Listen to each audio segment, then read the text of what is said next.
racisme. Tout a commencé en 2014 par une série de bagarres et une émeute. Tout a commencé par le constat surprenant qu'il existe en Chine une importante population immigrée originaire d'Afrique. À Canton, capitale de la province du Guangdong, dans le sud de la Chine, pas moins de 300 000 Congolais, Sénégalais ou encore Ivoiriens composent une population nouvelle, en forte croissance. Et brusquement, le cybermonde chinois a éclaté en commentaires. D'abord, il y a eu les doutes. Un tel chiffre était-il possible? Sur le site de Zhu, équivalent de Yaoru, l'inquiétude est perceptible, la Chine ne serait plus la même. Le doute est d'autant plus fort que les faits reprochés aux gens noirs sont souvent flous et peu étayés.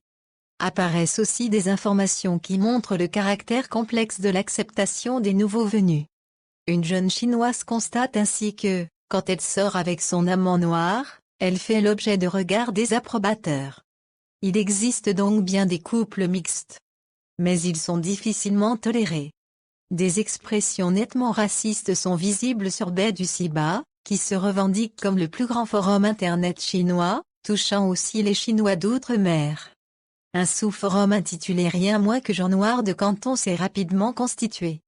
Selon un des participants, ce groupe virtuel a été créé au début de 2012, en réponse à la propagande mensongère des gens noirs voulant susciter l'admiration des filles chinoises. Mais la concurrence sexuelle n'est pas le seul motif à ce déversement de haine et de préjugés. Les gens noirs sont accusés de commettre des crimes et des délits, trafic de drogue, corruption, vol, etc. Ils sont aussi soupçonnés de transmettre des maladies, sida, Ebola, etc. Leur pauvreté économique supposée alors même que beaucoup sont des businessmen cherchant des produits à exporter vers l'Afrique serait le fruit de leurs bêtises, ajoutent les plus perfides. Face à ce déferlement de violence verbale, tout au long de l'année 2014, le serveur a tardé à réagir. Finalement, en décembre, l'administrateur officiel de Beidou-Siba a décidé de fermer le sous-forum gens noirs de Canton sans en préciser la raison. Ces réactions hostiles se retrouvent de façon diffuse sur de nombreux autres sites. Le phénomène révèle, au pays de l'égalitarisme communiste, l'existence d'une pensée raciale et de discrimination pas seulement réservée aux Tibétains et aux Ouïghours, ces millions de musulmans chinois accusés d'indépendantisme. Cette crise raciste n'est pas la première qui secoue le pays. Car depuis que le gouvernement chinois a décidé d'offrir des bourses et d'accueillir des étudiants africains dans ses universités, en 1961, les tensions se sont multipliées. Les étudiants chinois considéraient que leurs homologues étrangers jouissaient de meilleures conditions de vie que les leurs. Ils étaient logés à 8 par chambre quand les Africains demeuraient par 2. En 1979, 1986 et 1988, à Shanghai, Tianjin et Hanoï, 3 conflits d'envergure ont eu lieu. À Hanoï, surtout, des milliers d'étudiants avaient manifesté en clamant des slogans comme « Renverser les fantômes noirs et battants »,« Fantômes noirs ». Il fallut déplacer les boursiers africains dans une autre ville pour éviter les agressions. Les événements de Tiananmen s'inscrivaient dans ce climat protestataire ambigu.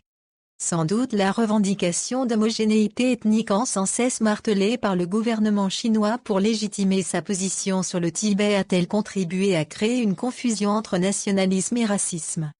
Mais le phénomène est plus large sur la toile, il touche aussi les Chinois de Taïwan et ceux installés dans d'autres pays.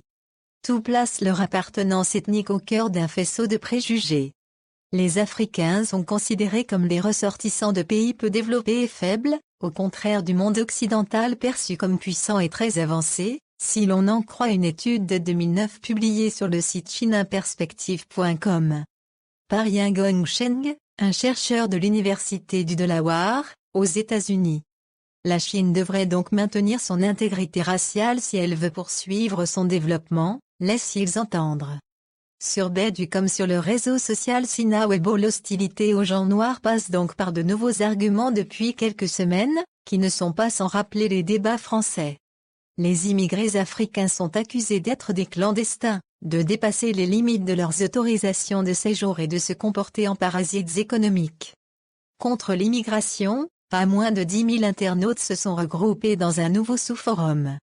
Ils prônent une préférence nationale, sans se sentir pour autant raciste ou xénophobe. Ils feignent de critiquer les profiteurs d'un système. Mais, au détour d'un commentaire, les préjugés contre les gens noirs ressurgissent.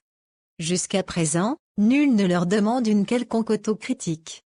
Le choix du gouvernement de condamner ou de laisser proliférer ces débats en dira long sur les contours du projet politique de la Chine de Xi Jinping et sur sa façon d'envisager ses partenaires africains.